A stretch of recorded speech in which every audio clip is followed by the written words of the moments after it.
Hello, dear viewers.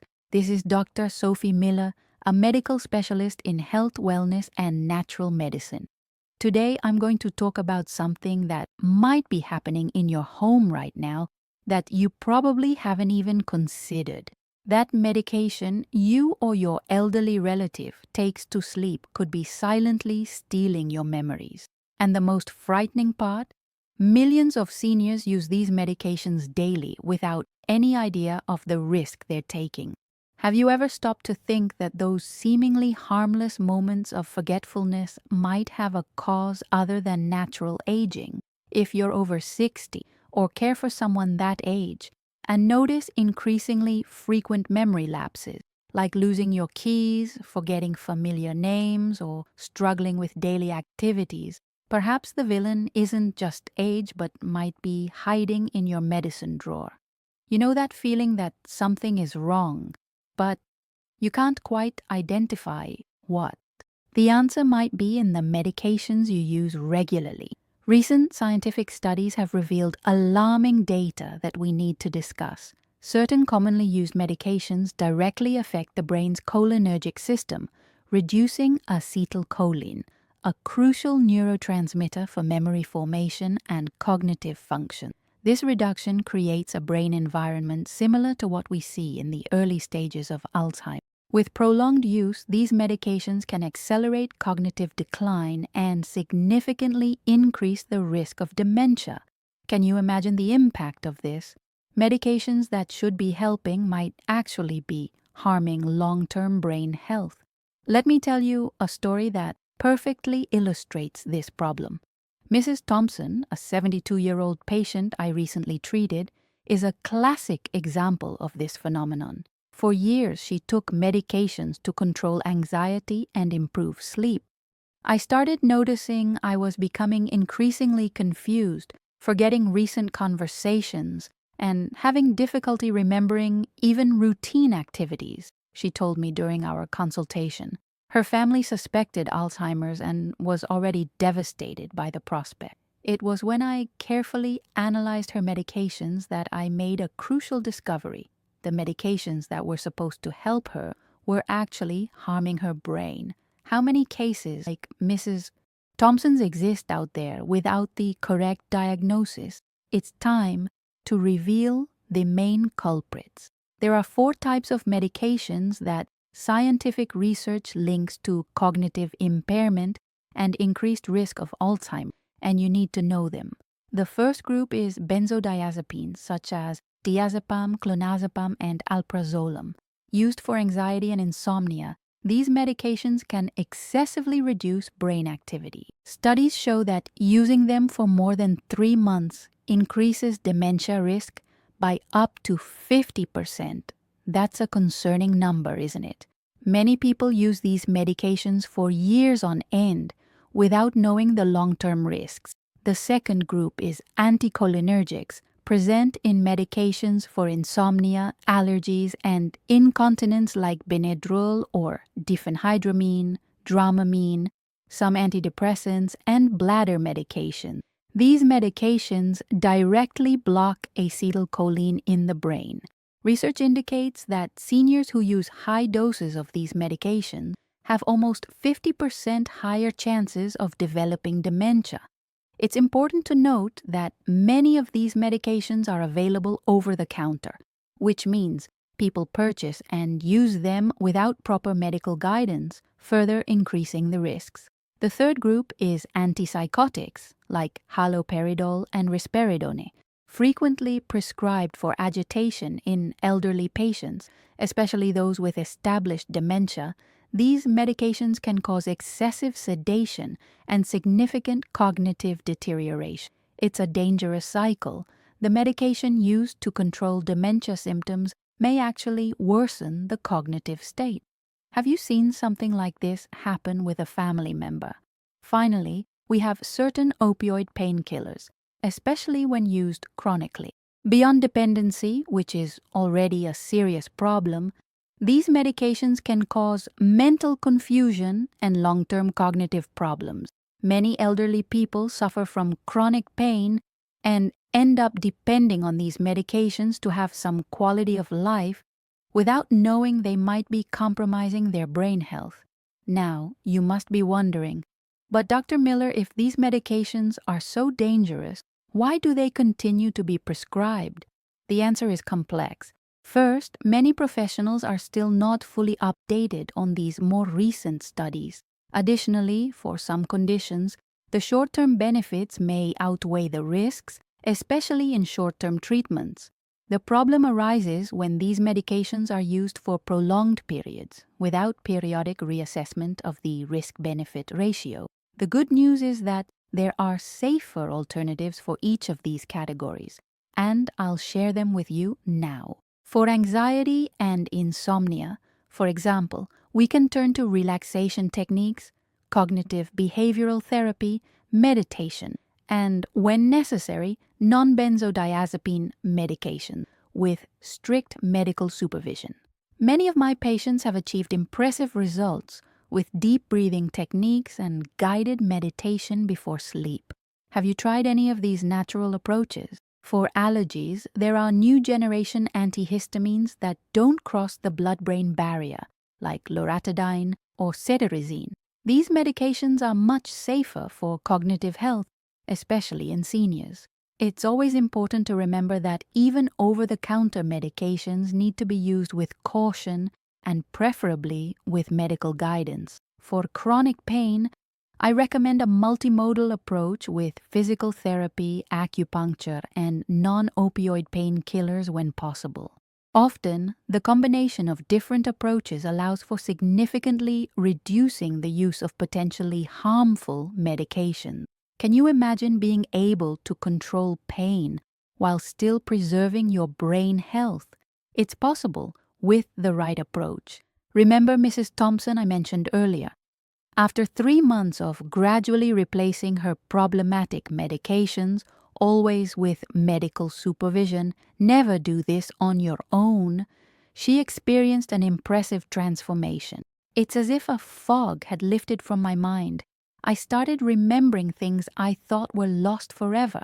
My family says I've gotten my personality back, she reported emotionally during a follow-up consultation. Cases like hers aren't the exception. They're the rule when we make appropriate substitutions.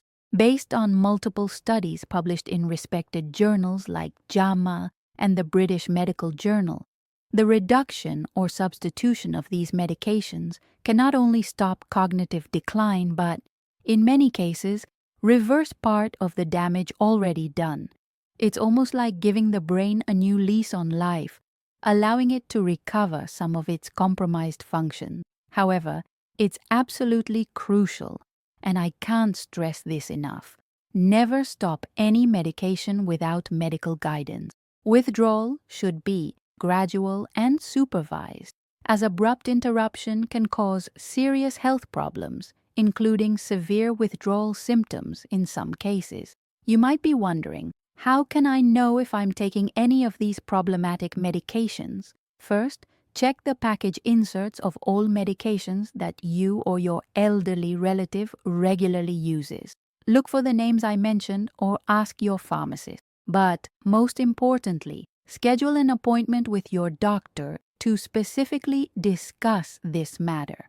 Bring all your medications, including over-the-counter ones and supplements, so that the professional can conduct a complete analysis. During this consultation, ask about possible effects of medications on cognition and memory, and if there are safer alternatives for your specific case. A good doctor will be happy to discuss these concerns and work with you to find the best balance between treating your health conditions and preserving your cognitive function. You deserve treatment that cares for you as a whole, not just isolated symptoms. An important tip: keep a diary of cognitive symptoms. Note when you notice forgetfulness, mental confusion, or other memory-related problems.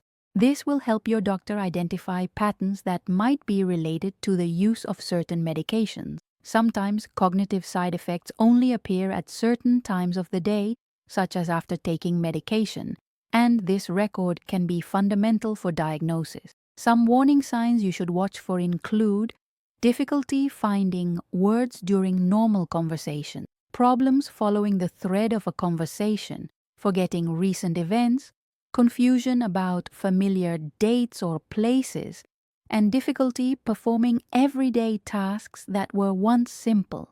If you or your relative shows any of these symptoms and uses any of the mentioned medications, it's time to seek medical help. Another fundamental issue is polypharmacy, the use of multiple medications simultaneously, very common in the elderly.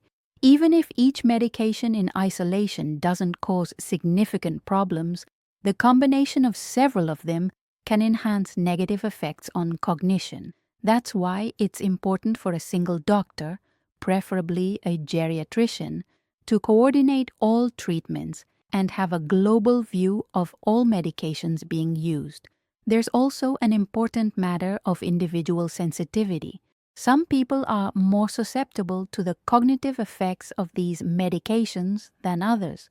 Factors such as advanced age, family history of dementia, presence of other medical conditions like diabetes or hypertension, and even genetics can influence how much these medications affect your cognition. Therefore, what may be safe for one person may not be for another.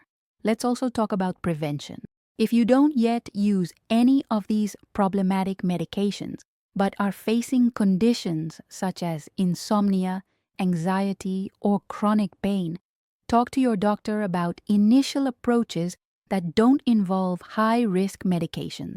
Often, lifestyle changes, complementary therapies, and safer medications can be enough to control symptoms without compromising your brain health. Some of these lifestyle changes include practicing physical activity regularly, which besides improving mood and reducing anxiety, also promotes more restorative sleep, adopting an anti-inflammatory diet rich in fruits, vegetables, good fats, and low in sugars and refined carbohydrates, establishing a consistent sleep routine, going to bed and waking up at the same times every day, and practicing stress management techniques such as meditation, yoga, or Tai Chi. Have you implemented any of these practices in your routine? I want to share another interesting clinical case. Mr. Roberts, 68, came to my office with complaints of chronic back pain and severe insomnia. He was taking an opioid for pain and a benzodiazepine to sleep, both for more than 5 years. His wife reported that he was increasingly confused and forgetful, to the point of no longer being able to manage the household bills, something he had always done with ease. We worked together to implement a multimodal approach: specialized physical therapy, acupuncture, adjustment of physical activity, and gradual replacement of medications with safer alternatives. After 6 months, not only was the pain under control, but his cognitive capacity had significantly improved. He went back to managing the family finances and resumed his hobby of playing chess, which he had abandoned because he could no longer concentrate enough. Cases like Mr. Roberts's show me daily how small changes in medication can bring great benefits to patients' quality of life and cognitive health. It's as if we're giving them back an important part of themselves that was dormant under the effect of medication. If you recognized any of these medications in your daily routine or that of a family member, don't panic, but don't ignore the information either. Schedule an appointment with your doctor immediately to discuss the matter. A simple adjustment in your medication could be the difference between losing your precious memories or preserving them for many years. And remember, your brain deserves the same care we dedicate to the heart. After all, it's what holds who you are and everything you love. As a health professional, my mission is not only to treat diseases but also to prevent them and promote a long and healthy life for my patients. Sharing knowledge like this is part of that mission. None of us wants to lose our memories, our identity, our connection with those we love. That's why we need to be proactive in protecting our brain health. I'd like to end this video with an invitation to reflect. Think about the memories that are most precious to you. Perhaps the birth of a child, marriage to a loved one, unforgettable trips, or simply moments of joy with friends and family. Now imagine being able to preserve these memories for longer, with a clear and functional mind, even in advanced age. Isn't that what we all want?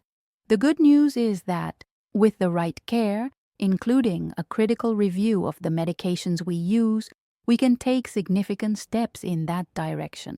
And have you had any experience with the cognitive effects of medications? Do you know someone who went through a situation similar to Mrs. Thompson's or Mr. Roberts's? Share in the comments below. Your stories can help other people recognize important signs and seek help. If this video was useful to you, don't forget to leave your like, share it with someone who might benefit from this information, and subscribe to the channel for more content about health and wellness. Also, turn on the notification bell to receive alerts whenever we publish new videos.